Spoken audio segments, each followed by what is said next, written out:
सभी साथियों को मेरा नमस्कार। हम पर्यायवाची शब्द देख रहे थे, उसी को आगे बढ़ाते हुए आज जो है कुछ पर्यायवाची शब्द मैं लेकर आई हूँ।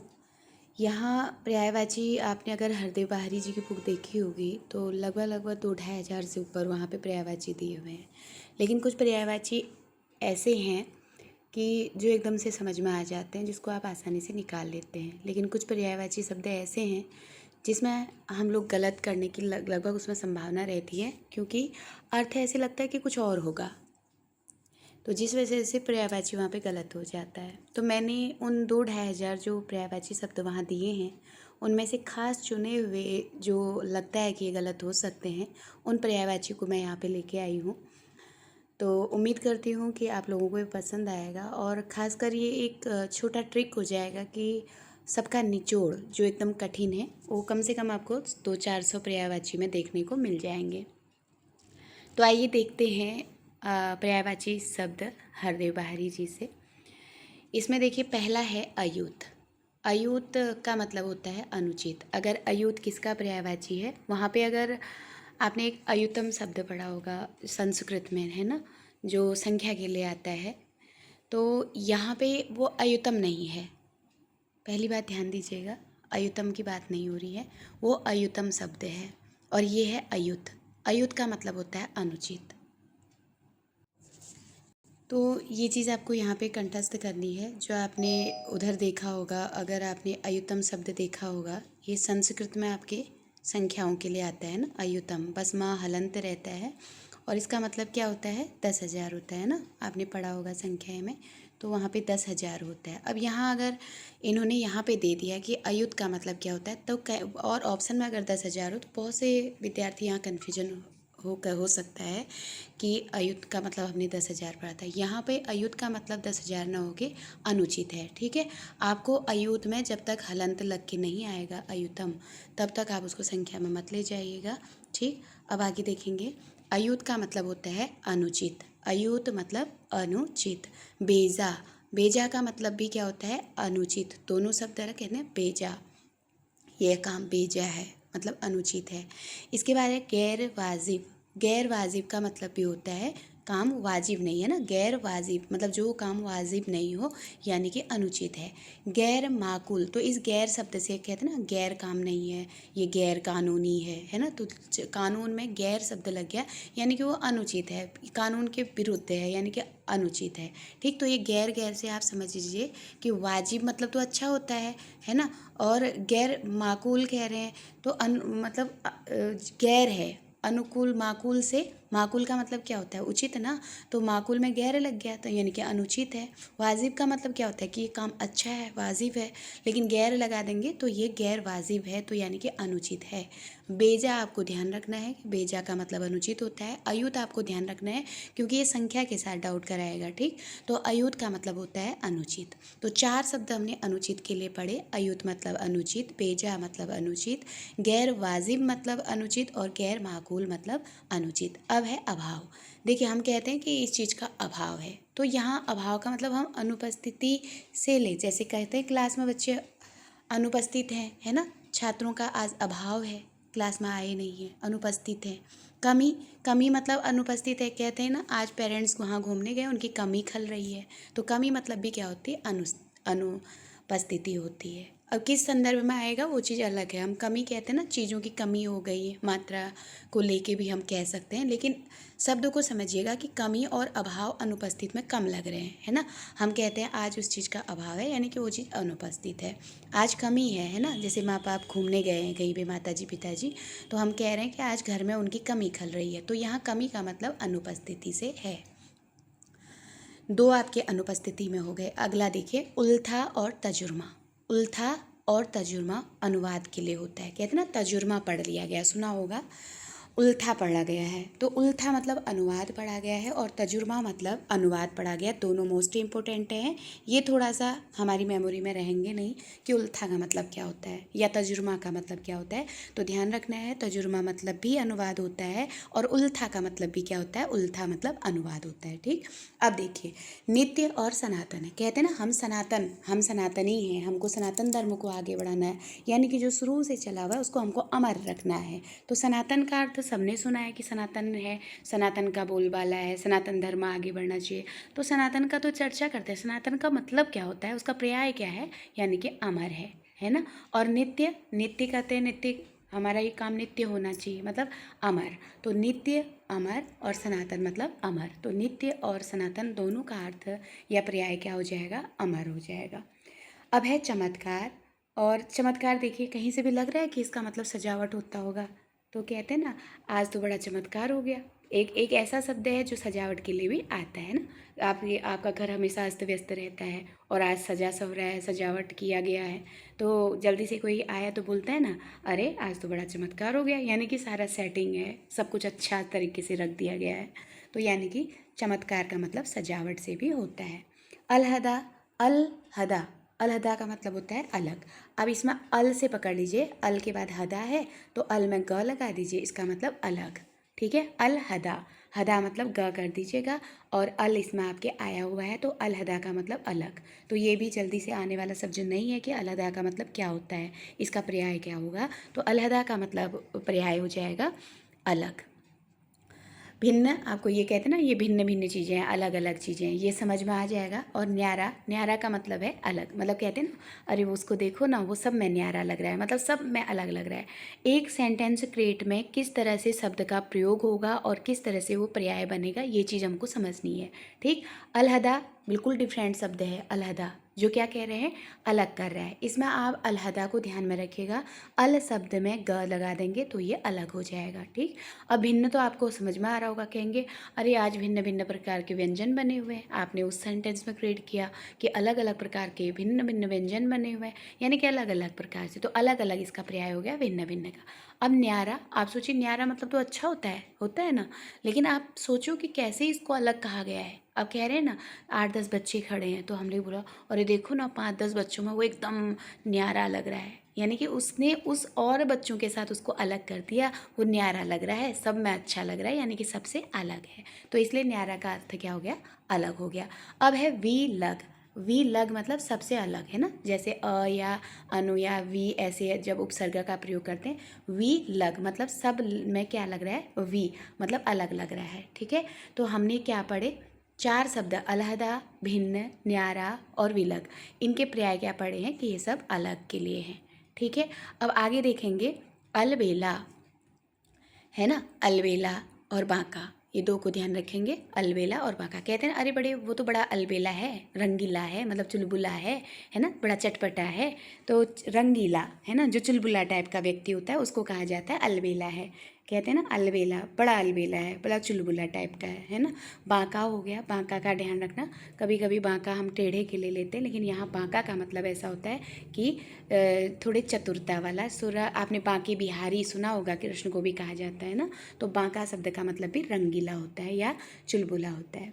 अब है लोकोत्तर, यानी कि लोक से इतर ना, अलौकिक, जो लोक जिसमें हम लोग रह रहे हैं जो उससे अलग हो तो क्या होगा, वो तो अलौकिक ही होगा, है ना। लोक से इतर जो होगा लोकोत्तर होगा, तो लोक से इतर या उत्तर क्या हो जाएगा, आपके लोक में जो काम नहीं दे रहा है यानी कि वो अलौकिक है ना। तो लोकोत्तर का क्या हो जाएगा, अलौकिक। अब है हतक, मोस्ट इम्पोर्टेंट है, एकदम से हतक का पर्याय पूछेंगे तो हमको नहीं आएगा, है ना। तो एकदम डिफरेंट वर्ड है हतक, ध्यान रखिएगा। हतक मतलब होता है अवज्ञा। कहते हैं ना आपने आज अपने गुरु के हतक किया, यानी कि अवज्ञा की, आपने आज्ञा का पालन नहीं किया गुरु का। हतक शब्द याद रखेंगे कि आज गुरु के आज्ञा का हतक नहीं किया, यानी कि अवज्ञा किया आपने, या आपने हतक किया यानी कि अवज्ञा की। तो हतक मतलब अवज्ञा। अब है असंशय। असंशय का मतलब देखिए जहाँ पे संशय ही नहीं हो, है ना। संशय का मतलब आप क्या समझते हैं, जैसे अगर संशय शब्द बोलें, है ना, अगर संशय बोलते हैं तो कहते हैं ना जहाँ एक दुविधा में पड़ा रहता है व्यक्ति, उसको संशय होता है कि ये करें न करें ये करके, है ना। लेकिन अ शब्द जब जुड़ जाएगा, असंशय मतलब जहाँ उसको किसी प्रकार का संशय नहीं रहेगा, यानी कि अवश्य। तो अवश्य का पर्याय क्या हो जाएगा, असंशय। फिर इसके बाद आगे देखिएगा, लाजमी तौर पर। लाजमी तौर पर कहते ना, मैं कोई कहता है कि आप ये काम कर देंगे, अरे लाजमी तौर पे कर देंगे, है ना। तो लाजमी तौर पर मतलब अवश्य रूप में हम इसको कर देंगे। तो लाजमी तौर का मतलब क्या होता है, अवश्य। क्रमहीन, अब देखिए क्रम मतलब जो ढंग से चल रहा होता है ना, एकदम सिस्टम से जो चल रहा हो। अब इस क्रम में अगर हीन लग जाएंगे, हीन लगा देंगे, तो यानी कि क्रम क्या हो रहा है, डिस्टर्ब हो रहा है ना। तो इसका मतलब अस्त व्यस्त हो जाएगा, ठीक है। क्या हो जाएगा, अस्त व्यस्त, क्योंकि वो क्रम से हीन हो रहा है। तो क्रम से हीन मतलब अस्त व्यस्त होगा। अब देखिए एतवार शब्द, आपको बहुत बार हम एतवार करते हैं उस पर, तो कभी कभी एतवार का मतलब हम लोग सोचते हैं ना कि यकीन भी तो होता है कि मैं आप पर बहुत एतवार करता हूँ, है ना। मेरे दिमाग में तो यही आ रहा था कि जब ये शब्द वहाँ पे आया था तो मुझे लग रहा था कि एतबार करना तो मतलब यकीन करना किसी पे, ऐसे लग रहा था। लेकिन जब उसका पर्यायवाची देखा तो 2 मिनट के लिए हतप्रत रह गई कि एतवार का मतलब होता है कि गंदा और मलिन। गंदा और मलिन, अगर वहाँ पे एतबार का मतलब में वहाँ पे अगर यकीन दे दे तो हम लोग गंदा तो बिल्कुल भी नहीं चूज करेंगे ना। तो वहाँ पे एतबार का जो पर्याय था वो गंदा और मलिन था। इस तरह के पर्यायवाची अगर आते हैं तो संभव है कि गलत होने की संभावना रह जाती है ना। कहते हैं मुझे आपकी बातों पे एतबार है ना। तो एतबार मुझे 2 मिनट के लिए शब्दावली में थोड़ा सा डिफरेंस लगा, मुझे लगा यहाँ यकीन होना चाहिए, यकीन का पर्यायवाची हो सकता है। लेकिन एतबार मतलब गंदे का पर्यायवाची था, मलिन का पर्यायवाची था, है ना। तो ये चीज़ ध्यान रखेंगे, एतबार मतलब क्या होता है, गंदा या मलिन का पर्याय होता है। अधिभ्रष्ट, यहाँ तो भ्रष्ट शब्द लगा हुआ है और अधि लगा हुआ है, तो भ्रष्ट मतलब जिसको शर्म ही नहीं है ना, बेशर्म। तो ये समझ में आ रहा है। अब है गफलत, गफलत है ना, गफलत। गफलत मतलब होती है असावधानी। कहते ना आपसे कोई गफलत तो नहीं हो गई, असावधानी तो नहीं हो गई। तो अपने सेंटेंस में उस शब्द को क्रिएट करिएगा कि आपसे कोई गफलत तो नहीं हो गई आज, कि आप देर से आए, है ना, या आपको चोट लग गई, आपसे कोई गफलत तो नहीं हो गई, यानी कि असावधानी। अनवधान मतलब अन लग रहा है अवधान में, है ना। अगर अवधान रहे तो सावधान, और अगर अन उपसर्ग जुड़ जाए तो अनअवधान का मतलब होता है असावधानी, है ना। अनअवधान मतलब असावधानी। अब है उपेक्षा, उपेक्षा का मतलब भी क्या होता है, असावधानी, है ना। उसने उसने असावधानी बरती, उपेक्षा। तो आपको ध्यान रखना है, गफलत, अनवधान और उपेक्षा, इन तीनों के पर्याय क्या होते हैं, असावधानी। अब है असीम, असीम और निश्चिम आपने विलोम पढ़े होंगे ना। असीम, असीम का निश्चिम होता है कि कुछ और होता है, क्योंकि ये दोनों पर्यायवाची हैं। असीम कह लो, असीम का निश्चिम तो नहीं होगा, क्योंकि असीम और निश्चिम दोनों पर्याय हैं। असीम का मतलब भी अपार होता है और निश्चिम का मतलब भी अपार होता है, ठीक है। कभी कभी असीम निश्चिम जैसे पर्याय जैसा लग रहा था, लेकिन यहाँ पे पर्याय नहीं है ये, सॉरी ये विलोम नहीं है, ठीक है। असीम का 1 मिनट पढ़ने में मुझे लगा निश्चिम विलोम होता होगा, लेकिन दोनों दोनों क्या है, असीम का मतलब भी अपार होता है और निश्चिम का मतलब भी अपार होता है, यानी कि असीम और निश्चिम दोनों क्या है, पर्यायवाची हैं। विलोम में मत ध्यान रखिएगा, गलत होने वाला प्रश्न है, ध्यान रखेंगे। असीम और निश्चिम, है ना। जैसे वो एक प्रश्न अज्ञ और अनभिज्ञ करके आता है ना, तो दोनों का मतलब मूर्ख ही होता है, चाहे अज्ञ कह लो चाहे अनभिज्ञ कह लो। तो कभी कभी हमको लगता है अज्ञ का अनभिज्ञ विलोम होता है, तो ये चीज़ हम गलती करते हैं। वैसे यहाँ पर भी है असीम और निश्चिम, असीम का मतलब भी अपार होता है और निश्चिम का मतलब भी अपार होता है, यानी कि असीम और निश्चिम क्या है, पर्यायवाची हैं। अब देखिए तिरोहित, है ना। तिरोहित का कहीं से ये नहीं लग रहा था कि अदृश्य होता है, तो तिरोहित का मतलब होता है अदृश्य। इसके बाद देखिए चक है, चक आँख, ये आपने पढ़ा होगा। चक का पर्यायवाची क्या होता है, आँख होता है। इसके बाद एक अच्छा सा पर्यायवाची मुझे मिला था, कूतना। कूतना मतलब होता है आकलन करना, है ना। कूतना का एकदम कहते हैं ना, उसका कूतना किया यानी कि आकलन किया, तो कूतना का मतलब क्या होता है, आकलन करना। मंदाकिनी, मंदाकिनी का मतलब जो एक सही पर्याय है ये आकाशगंगा का है। आपने देखा होगा जो हमारे 8 ग्रह होते हैं, पहले 9 थे, प्लेटो को हटा दिया तो 8 ग्रह आते हैं। इन 8 ग्रहों के बीच में जो आकाश गंगा बहती है, जो तारों का टिमटिमाता हो, जिसको आकाश गंगा कहते हैं, उन्हीं के लिए मंदाकिनी शब्द का प्रयोग हुआ है। और अगर अभी आप देखें तो मंदाकिनी गंगा के पर्याय में भी प्रयोग होती है। ठीक है, तो मंदाकिनी का मतलब अगर गंगा के पर्याय में आता है तो भी सही है, और अगर आकाश गंगा के लिए आता है तो आपको ध्यान रखना है मंदाकिनी किसको कहते हैं, आकाश गंगा को कहते हैं। अब देखिए बेकल, बेकल कह रहे हैं ना, बेकल मतलब वो बेकल है, एकदम व्यग्र हो गया है ना। बेकल, बेकल मतलब व्यग्र होता है। गढ़न, गढ़न है ना, तो कहते हैं ना गढ़न मतलब उसका डील डॉल कैसा है या उसकी आकृति कैसी है। बहुत इंपॉर्टेंट प्रश्न है गढ़न। गढ़न मतलब कहते हैं ना, अरे उसको कितना अच्छा गढ़ा है भगवान ने, बोलते हैं ना हम लोग कि भगवान ने उसको कितना अच्छा गढ़ा है, यानी कि उसको कितनी अच्छी आकृति दिया है, उसका डील डॉल कितना अच्छा है। ध्यान रखेंगे गढ़न का जो पर्याय होता है वो डील डॉल या आकृति होता है। इसके बाद है वृतांत, ये तो पढ़ा होगा ना, ये वृतांत मतलब आख्यान होता है। इतिवृत्त मतलब भी आख्यान होता है। इतिवृत्तात्मक आपने पढ़ा होगा द्विवेदी युग में, क्या कहा जाता है उसको ना कि इतिवृत्तात्मक काल रहा। तो इतिवृत्तात्मक मतलब आख्यान काल, एक तरह से आख्यान बताया गया था। और वृतांत मतलब भी क्या होता है कि उसके बारे में वृतांत बताया गया, यानी पूरा पूरा आख्यान बताया गया। तो दोनों शब्दों को ध्यान रखेंगे, वृतांत और इतिवृत्त का मतलब पर्याय में क्या होता है, आख्यान होता है। इसके बाद है धूली, धूली का मतलब होता है आचार या चरित्र, है ना। अब यहाँ देखिए धूली आने से थोड़ी मिनट के लिए मुझे लगा कि धूली मतलब धूल वगैरह से इसमें रिलेट हुआ होगा। अगर आप बताइए वहाँ पे धूल धूल से अगर रिलेटेड कोई वर्ड रख दें तो धूली शब्द आने में क्या हम लोग धूल की तरफ नहीं जाएंगे। तो वही चीज़ है, इन चीज़ों को ध्यान रखना है। एकदम डिफरेंट वर्ड है आचार और चरित्र। जो धूली है, कहते हैं ना धूली कभी भी अपने आचार पे नहीं पड़नी चाहिए, हमारे चरित्र पे कभी भी धूली नहीं पड़नी चाहिए, है ना। तो इस तरह से आप इसको याद रखेंगे कि धूली कहाँ नहीं पड़ना है, हमारे आचार पे नहीं पड़ना है, हमारे चरित्र पे नहीं पड़ना है। तब आप पर्याय में याद कर पाएंगे कि धूली के पर्यायवाची क्या होते हैं, आचार और चरित्र होते हैं। अब चलन देखिए, चलन कहते हैं ना, ये जैसे हम जो जनरली हम यूज करते हैं कि अभी ये चीज़ें चलन में नहीं है, है ना। तो मतलब चलन का मतलब एक तरह से जो हमारे दिमाग में उत्तर निकल के आता है, या तो हम लोग सोचते हैं कि चलन का अर्थ यानी कि प्रयोग प्रयोग कुछ होता होगा इस तरह से, है ना, जो प्रयोग में अभी नहीं है। लेकिन यहाँ चलन का मतलब क्या था, चरित्र और आचार था, है ना।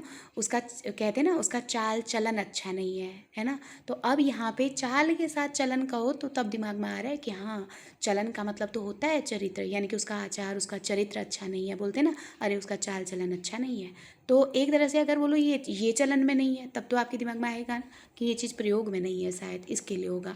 लेकिन आप 2 मिनट के लिए उसको चेंज करके देखें, उसका चाल चलन अच्छा नहीं है। यहाँ जो चाल के लिए चलन शब्द आया वो उसके आचार और उसके चरित्र को क्रिएट करता है। तो चलन का मतलब चरित्र और आचार हो जाएगा। अब सांग का मतलब क्या होता है, सांग का मतलब होता है, सांग का मतलब क्या होता है, सांग का मतलब आडंबर, या 2 बार लिखा गया है, ध्यान दीजिएगा। सांग का मतलब होता है आडंबर, है ना। कह रहे अरे कैसे कैसे स्वांग आप रचा के बैठे हो, सांग कह लीजिए या ढोंग कह लीजिए या वो बनावटी। आज आपने कभी कोई ऐसे नाटक या किरदार देखे होंगे तो किसी का करेक्टर कोई बन के आता है ना, उसका सांग रख के आता है। तो सांग मतलब आडंबर रखना या दूसरे व्यक्ति का स्वांग रचाना, है ना। तो स्वांग मतलब क्या होता है, आडंबर होता है। इसके बाद है रोक, रोक कहते हैं ना आड़, कहते हैं ना जैसे पानी बहुत आ गया, इसको रोक लो, मतलब इसको आड़ दे दीजिए, कहते हैं ना रोक लो, यानी कि आड़ दे दो ताकि ये रुक जाए। इसके बाद है भीषिका, कहते हैं ना अकाल की भीषिका छाई हुई है, यानी कि दहशत छाई हुई है ना। तो भीषिका किसका पर्याय हो जाएगा, दहशत। कभी भी जब पर्यायवाची निकालना हो तो शब्दों को क्रिएट करिए और उन दिए हुए ऑप्शन पे देखिए क्या आपका वाक्य प्रयोग करने के बाद जो आप उसको अर्थ समझ रहे हैं आपके दिए हुए वर्ड्स में वो मैच हो रहा है। अगर हो रहा है तो तब सही है, अगर नहीं हो रहा है तब आपका वो गलत हो जाएगा। अच्छे से शब्द क्रिएट करिए, वाक्य बनाइए। आपने कहा कि अकाल मतलब बहुत जो भयंकर भीषिका हुई है उससे क्या कहते हैं, बहुत जनमानस को हानि पहुंची है। तो भीषिका से लोगों में क्या हो गया, दहशत हो गई है ना, भीषिका हो गई है, लोगों में दहशत हो गई है। अब देखिए टेव, टेव का बिल्कुल एक डिफरेंट है जो समझ में नहीं आता है, इसको ध्यान रखेंगे। टेव का मतलब होता है आदत, ठीक है। टेव, अगर टेव पर्याय किसका है आ जाए तो 2 मिनट के लिए सोचो तो भी इसका उत्तर नहीं पता चलेगा कि टेव का मतलब आदत होता है, ठीक है। तो टेव आप ध्यान रखेंगे, टेव का मतलब होता है आदत, आदत का पर्यायवाची है बान, बान का मतलब भी है आदत या स्वभाव। टेव का मतलब भी क्या है, आदत या स्वभाव, और बान का मतलब भी क्या है, आदत और स्वभाव, ठीक है, ध्यान रखेंगे। नमूना, नमूना दिया है, कहते हैं ना आदर्श या प्रतिमान, है ना, चाहे आदर्श दे दिया चाहे प्रतिमान दिया, कहते हैं ना उसका नमूना दे दीजिए, यानी कि आदर्श प्रतिमान, है ना। अब देखिए स्टैंडर्ड, है ना, स्टैंडर्ड का मतलब भी क्या होता है, आदर्श होता है, ठीक है। स्टैंडर्ड इसका मतलब भी क्या होता है, आदर्श होता है। फिर है आदिम। अब देखिए आदिम, कहते हैं ना आदिम, तो आदिम का मतलब पहला या प्रथम होता है, एकदम डिफरेंट लग रहा है ये भी। तो आदिम, कहते हैं आदिम प्रजाति या आदिम काल से चला आ रहा है, तो यानी कि सबसे पहले जो चीज़ हुई थी उसको आदिम काल कह देते हैं ना। तो आदिम मतलब पहला या प्रथम। अब अम्ब देखिए, और ये जो अम्ब है ना, तो ये आम का पर्यायवाची होता है, रसाल का होता है ना, जो हम लोग आम और रसाल पर्यायवाची पढ़ते हैं, आम्र, रसाल और आम, है ना, ऐसे करके। तो अम्ब, अम्ब भी आम को कहा जाता है ना। और कभी कभी अम्बा आपने दुर्गा के लिए भी पढ़ा होगा, या अम्बा करके पार्वती के लिए पढ़ा होगा। तो यहाँ पे केवल अम्ब है, अम्ब किसके लिए आया है, आम के लिए। अब बिस्मिल्लाह शब्द है, देखिए बिस्मिल्लाह आपने लगभग मुसलमानों को ये वर्ड यूज़ करते हुए देखा होगा कि वो हर चीज़ में बिस्मिल्लाह कहते हैं, यानी कि आरंभ या शुरुआत, है ना, ठीक है, आरंभ या शुरुआत कहते हैं, ठीक। और यहाँ पे एक वर्ड आप ध्यान रखेंगे, मैंने दोनों एक में आ गए, करार। करार का मतलब भी क्या होता है, आराम या चैन होता है। करार का मतलब क्या होता है, आराम, कहते हैं ना मुझे करार आ गया, यानी कि आराम आ गया या चैन आ गया। ठलुआ, देखिए आपने ठलुआ कलब गुलाब राय का पढ़ा होगा, ठलुआ कलब कहते हैं ना, ठलुआ। अब या आज आपको उस गुलाब राय का जो ठलुआ कलब है, उस क्लब को ठलुआ क्यों कहा गया है, क्योंकि वो आलसी और सुस्त है, ठीक। पर्यायवाची क्या हो जाएगा, ठलवे का, ठलवा मतलब आलसी, ठलवा मतलब सुस्त। तो ठलवा का मतलब हमने पर्याय में क्या पढ़ेंगे, आलसी या सुस्त के लिए ठलवा शब्द, ठीक। अब है अपरिहार्य, है ना, अपरिहार्य। जैसे हम कभी आपने एप्लीकेशन वगैरह स्कूल विद्यालय के लिखी होगी, तो कहते हैं ना कि मैम अपरिहार्य कारणों से मुझे कहीं जाना पड़ रहा है, तो आज मैं विद्यालय में उपस्थित होने में असमर्थ हूँ। तो वो अपरिहार्य किसका पर्यायवाची होगा, आवश्यक का, है ना। तो आवश्यकीय कार्य की वजह से, चाहे आप आवश्यकीय कार्य लिखिए चाहे आप अपरिहार्य लिखिए, तो बात क्या हो जाती है, आवश्यकीय के लिए हो जाता है ना। तो सिंपली जो लोग प्रयोग करते हैं वो कहते हैं कि आज कोई एक अति आवश्यकीय कार्य के कारण मैं विद्यालय आने में असमर्थ हूँ, लेकिन इसी आवश्यकीय को अगर पर्याय के रूप में लिखते हैं तो क्या हो जाएगा, अपरिहार्य कारणों की वजह से मैं विद्यालय आने में असमर्थ हूँ। तो अपरिहार्य मतलब क्या हो जाएगा, आवश्यक, ठीक है। तो किसका परिचय परिवाचक हो जाएगा, पर्यायवाची, अपरिहार्य, आवश्यक का या अनिवार्य का, ठीक है। अब इसके बाद है बाध्यकर। बाध्यकर को भी ध्यान रखेंगे, यहाँ पे अलग से आ रखा है बाध्यकर। बाध्यकर मतलब भी क्या होता है, आवश्यक, ठीक है। बाध्यकर मतलब आवश्यक या अनिवार्य। अब त्वरा, त्वरा एक शब्द यहाँ पे आया है, त्वरा का मतलब क्या होता है, आवेग, ध्यान रखेंगे। त्वरा किसका पर्यायवाची है, तो त्वरा आवेग का है। सारांश, हम बोलते हैं ना सारांश लिखना, यानी कि तात्पर्य। सारांश का पर्याय क्या है, तात्पर्य है। फिर है अवलंब, कहते हैं ना मुझे अवलंब चाहिए, यानी कि मुझे सहारा चाहिए। अवलंब किसका पर्यायवाची हो जाएगा, सहारा या आश्रय का। अब आपने शक्र पढ़ा ही होगा, शक्र सरल सा था लेकिन आया था बीच में तो ये भी ऐड कर लिया। तो शक्र इंद्र या पुरंदर को कहते हैं। इसमें एक शब्द पुरंदर बहुत पूछा जाता है, इसको ध्यान रखेंगे। पुरंदर भी इंद्र का पर्यायवाची है और शक्र भी इंद्र का है, और सची के पति होते हैं तो सचिपति भी इंद्र को बोलते हैं। और मघवा आपने सुना होगा, मघवा भी इंद्र को बोला जाता है, ठीक। अब आगे देखेंगे शेखी बघारना। शेखी बघारना का मतलब क्या होगा, इतराना, ऐठना या प्रत्याग, है ना, सॉरी यहाँ पे इतना आएगा,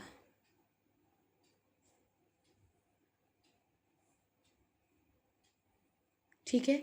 तो सेखी बघारना मतलब इतराना और ऐठना, कहते हैं ना बहुत सेखी बघार रहा है, आता तो कुछ नहीं है, बस सेखी बहारने में तो कहो कि एकदम मुंह फट है, ऐसे बोल देते ना, ये एकदम मतलब खाली है नहीं उतना, बस कुछ हो गया तो थोड़ा इतराना या ऐठना, मतलब सेखी बघारना। तो सेखी बघारना के पर्यायवाची क्या हो जाएंगे, इतराना या ऐठना। फिर इसके बाद देखो प्रत्याख्यान। प्रत्याख्यान का क्या हो जाएगा, अनंगीकार, है ना। प्रत्याख्यान का मतलब पर्याय क्या हो जाएगा, अनंगीकार हो जाएगा। अब एक शब्द आया है सैन। सैन का मतलब बहुत इंपॉर्टेंट है, सैन थोड़ा सा समझ में नहीं आएगा, ध्यान रखना। सैन का मतलब होता है इशारा, है ना, या इंगित करना।